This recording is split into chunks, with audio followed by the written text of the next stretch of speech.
April 22, 1949, Jackie Robinson sat at his kitchen table in his home in St Albans, Queens, holding a letter that made his hands shake. His wife Rachel stood behind him, reading over his shoulder. Their 3-year-old son, Jackie Jr., was asleep upstairs, innocent, unaware that someone wanted him dead. The letter was typed on plain white paper, no signature, no return address, but the threat was specific, detailed, terrifying. "We can't stop you from playing baseball, but we can stop your bloodline. Your son goes to the park at Addison Street every Tuesday and Thursday. Pretty little boy. Won't be so pretty when we're done. This is your last warning. Quit or lose what matters most." Jackie had received hundreds of hate letters since April 15, 1947, when he'd broken baseball's color barrier with the Brooklyn Dodgers. Letters calling him every racist slur imaginable. Letters threatening to shoot him on the field. Letters promising violence if he didn't quit and go back where he belonged. He'd endured it all. The hate mail, the death threats, the pitchers throwing at his head, the fans screaming abuse, the hotels that wouldn't house him, the restaurants that wouldn't serve him. He'd endured it because he was Jackie Robinson, because he'd promised Branch Rickey he had the courage not to fight back, because he was proving that black men deserved to play in the major leagues. But this letter was different. This wasn't about him. This was about his child. His 3-year-old son, who'd done nothing except be born to a man who dared to play baseball. Rachel's voice broke the silence. "We have to call the FBI. This is a credible threat. I've called the FBI about dozens of letters. They investigate. They never find anyone. Then, what do? We can't let Jackie Jr. leave the house. We can't let him go to that park. We can't live like prisoners." Jackie folded the letter carefully. "There's someone else we can call."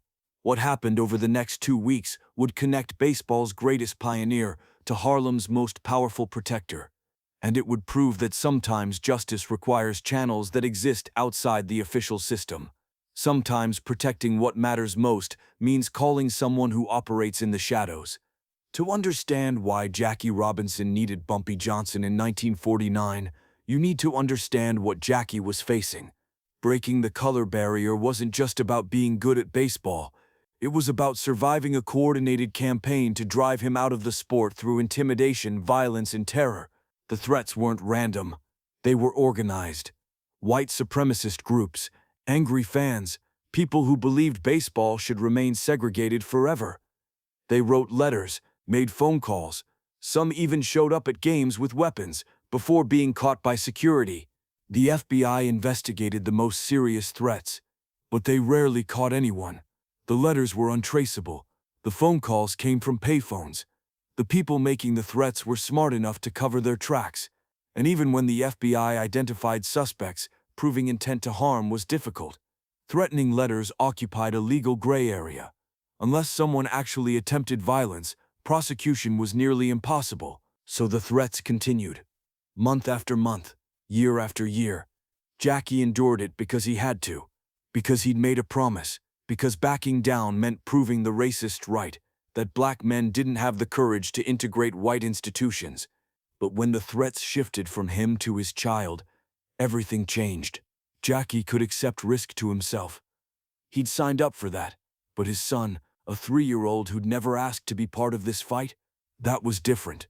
That crossed a line even Jackie's incredible courage couldn't rationalize away. Jackie Robinson knew people in Harlem. He'd grown up in California. But he'd played in the Negro Leagues before the Dodgers.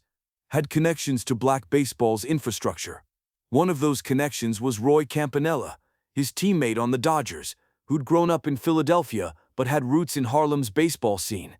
Jackie called Roy, explained the situation. "This letter is different. It's specific. They know where Jackie Jr. plays. I need someone who can find them. Someone who has resources the FBI doesn't have." Roy was quiet for a moment. Then, "There's a man in Harlem, Bumpy Johnson. He protects the neighborhood, protects people who represent us.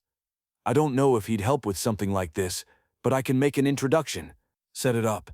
2 days later, on April 24, 1949, Jackie Robinson drove into Harlem. He was used to being recognized everywhere he went. He was the most famous black man in America. But in Harlem, The recognition felt different, not hostile, not performative, just respectful. People nodded as he walked down 135th Street toward Small's Paradise. Some called out, "Hey Jackie," with genuine warmth. This was his community, even though he lived in Queens. This was home. He walked into Small's Paradise at 8 p.m. on a Thursday night. The club was moderately busy. Jazz quartet playing. People drinking, talking. When Jackie entered, conversations paused. Not because he was unwelcome, but because people were surprised. Jackie Robinson didn't usually come to Harlem nightclubs during the season. A waiter approached immediately. "Mr. Robinson, you looking for someone?" "Bumpy Johnson. I was told he'd be here." The waiter gestured toward the back corner. "Table 7. Jackie walked through the club. People watched him pass but didn't interrupt. They sensed this wasn't a social visit. He reached table 7. Bumpy Johnson sat alone, a newspaper folded beside him, a glass of cognac untouched. He looked up as Jackie approached. Their eyes met. Bumpy gestured to the chair across from him. "Mr. Robinson." "Sit down." Jackie sat. "Mr. Johnson, thank you for meeting with me. Roy Campanella said you needed help. Something about a threat." Jackie pulled the letter from his jacket pocket, unfolded it, slid it across the table. Bumpy read it slowly. His expression didn't change, but his jaw tightened slightly when he read the part about Jackie Jr. "Your son is 3 years old?" "Yes. And this letter arrived 2 days ago." "Yes. I called the FBI immediately. They're investigating. But I've called them about dozens of letters. They never find anyone. Meanwhile, my wife is terrified. My son can't go to the park. We're living in fear." Bumpy folded the letter, handed it back. "The FBI investigates. But investigating isn't finding. They follow procedures, files, bureaucracy. That takes time. And while they're investigating, the threat continues. That's why I'm here. Roy said you have resources, ways of finding people." "I do. But this isn't Harlem. This is Brooklyn. That's not my territory. That's other families' territory. I can't just operate there without permission." Jackie leaned forward. "Mr. Johnson, I'm not asking you to operate there. I'm asking you to help me find who sent this letter. I'll give the information to the FBI. Let them make the arrest. But they need to know where to look, and you have the network to find out." Bumpy studied Jackie's face, saw the desperation, the fear, but also the determination. Jackie Robinson had integrated baseball, despite death threats, spite, racism, that would have broken most men. Now someone was threatening his child, and Jackie was willing to ask for help from someone outside the system because the system wasn't working fast enough. "You understand what you're asking? You're asking me to use criminal networks to find this person, to do things the FBI can't or won't do. If this comes out, people will say Jackie Robinson worked with a gangster. I don't care what people say. I care about my son being safe." Bumpy nodded slowly. "All right. Leave the letter with me. I'll make copies, get my people on it. But I need you to understand something. If we find this person, we don't touch them. We don't hurt them. We get evidence. We make sure the FBI can make an arrest that sticks. Clean, legal, no connection to me or you beyond an anonymous tip. Agreed?" "Agreed. Give me 1 week." Jackie left Small's Paradise that night, feeling something he hadn't felt since receiving the letter. Hope, not certainty. But hope that maybe, just maybe, his son would be safe. Bumpy Johnson didn't operate in Brooklyn. That was Carlo Gambino's territory. Technically, though, Brooklyn was complex with multiple families having interests. But Bumpy had relationships, connections built over decades. And more importantly, Bumpy had a principle: you don't threaten children, ever. That principle transcended territorial boundaries. He made calls that night to people in Brooklyn who ran similar operations to his: numbers runners, club owners, people who saw everything that happened in their neighborhoods. The message was simple: looking for someone who sent a threatening letter to Jackie Robinson. They know the area around Addison Street in St Albans. Probably white, probably organized with supremacist groups. Anyone hears anything, I need to know. Information came back slowly, small pieces. A guy in a bar in Bensonhurst bragging about scaring Jackie Robinson. a vendor near Ebbets Field who'd been overheard talking about teaching Robinson a lesson, a man who attended white supremacist meetings in Bay Ridge who talked about stopping the integration by any means necessary. Bumpy's people followed threads, watched, listened, built a picture, and 5 days later, they had a name. Thomas Brennan, 38 years old, worked as a groundskeeper at a park in Queens. Not Addison Street. He worked 2 miles away, but he passed Addison Street on his route home. Had been seen watching children play there, matched the profile. More digging revealed Brennan belonged to a white supremacist organization, had written racist letters to newspapers, had a history of making threats against black families moving into white neighborhoods, and a handwriting expert Bumpy hired quietly, paying cash, confirmed Brennan's writing style matched the typing patterns in the letter to Jackie Robinson. Bumpy now had everything: name, address, employment records, evidence of racist organizing, connections to hate groups, everything the FBI needed to make an arrest. But Bumpy couldn't just hand this to the FBI directly. That would raise questions. How did a Harlem numbers runner get this information? Why was he investigating? The connection would expose Bumpy's involvement and potentially taint the evidence. So Bumpy did something smarter.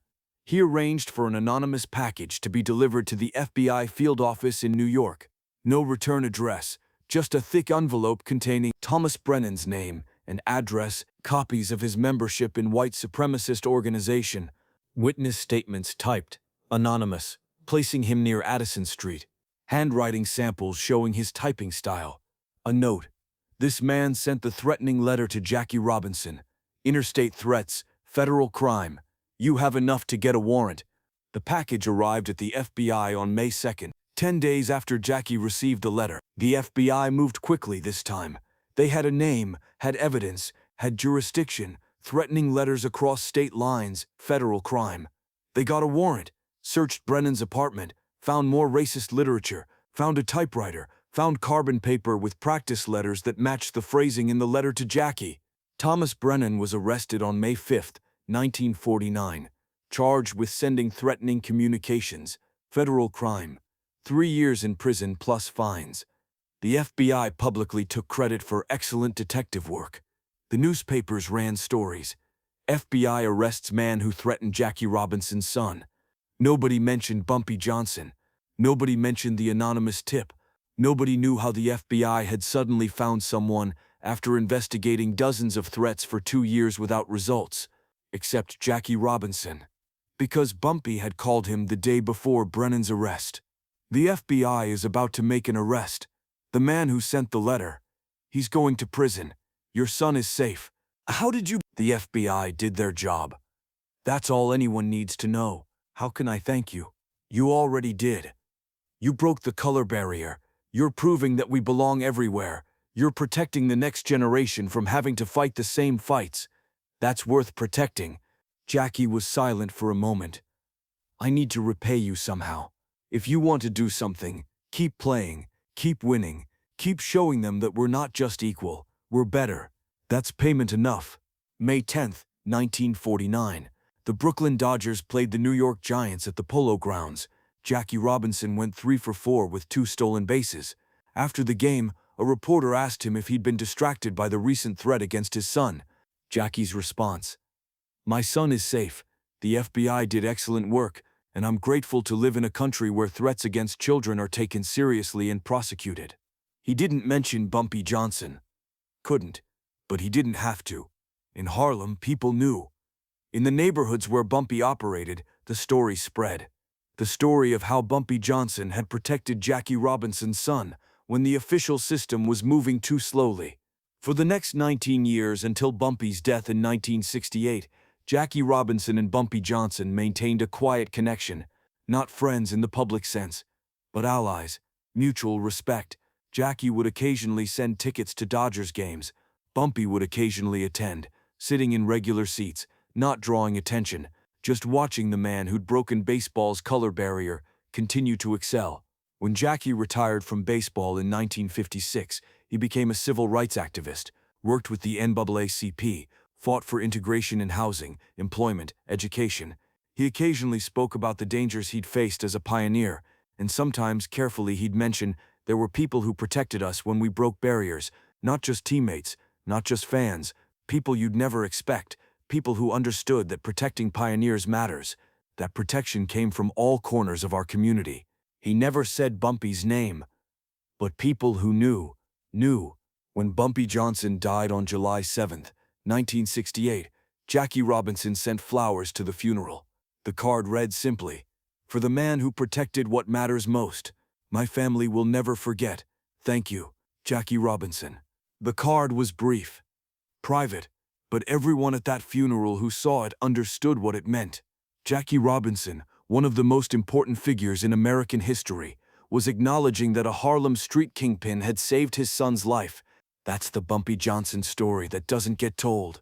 Not the gangster, not the criminal, but the protector who understood that some things transcend territory and jurisdiction.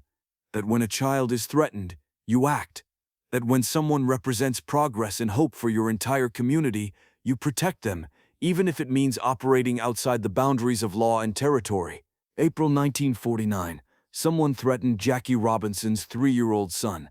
Bumpy Johnson built a network across Brooklyn, found the suspect, provided evidence to the FBI, and ensured an arrest, all without leaving a trace of his involvement. Thomas Brennan went to prison. Jackie Jr. grew up safe, and Jackie Robinson continued breaking barriers for another 7 years. If this story completes your understanding of Bumpy Johnson, protector, strategist, guardian of black excellence across every field, hit that subscribe button. We've shown you 9 chapters: Hollywood, mob negotiations, civil rights, Cold War, boxing, jazz, tragic limits, triumph, and now this, protecting the child of America's greatest pioneer. Drop a like if you understand that real power means protecting the innocent, even when it costs you. And in the comments, let me know, what's the most important Bumpy Johnson lesson from this series? Remember, Jackie Robinson broke the color barrier, but someone had to protect him while he did it. In 1949, that protection came from Table 7 in Small's Paradise, and that protection made history possible.